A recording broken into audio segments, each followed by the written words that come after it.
વલસાડના રાબડા ગામે વિવાદિત પત્રિકાને લઈ રૂરલ પોલીસે ભુવાની અટકાયત કરી તારીખ 23 એપ્રિલ મંગળવારના રોજ 3 કલાકની મળતી માહિતી મુજબ વલસાડના રાબડા ગામમાં હનુમાનજી મહારાજનો ચોથો જન્મોત્સવ ઉજવવા માટે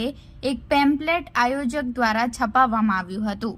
જેમાં એક એવી વાતનો ઉલ્લેખ કરવામાં આવ્યો હતો કે જેનાથી હિન્દુ સમાજને લાગણી ઉલ્લેખની પત્રિકાનો ફોટો વાયુ વેગે સોશિયલ મીડિયામાં ફેલાઈ જતા સમગ્ર મામલો પોલીસ મથકે પહોંચ્યો હતો અને આયોજક વિરુદ્ધ પોલીસે ગુનો દાખલ કરી આગળની કાર્યવાહી શરૂ કરી છે। ત્યારે આ સમગ્ર પ્રકરણમાં વલસાડ રૂરલ પોલીસ મથકથી મળતી વધુ માહિતી મુજબ વલસાડના રાબડા ગામે આવેલા દાદરી ફળિયામાં સરકાર હઝરતે જોરાવર પીર બાવાના સ્થળે આયોજક ચેતન બાપુ દ્વારા આગામી તારીખ 23/4/2024 ને મંગળવારના રોજ શ્રી હનુમાનજી મહારાજનો ચોથો જન્મોત્સવ ઉજવવા માટેની તૈયારીના ભાગરૂપે એક જાહેર આમંત્રણ પત્રિકા છપાવવામાં આવી હતી, જેમાં બપોરે 11:30 કલાકે હનુમાન દાદાની કબર ખોલવામાં આવશે,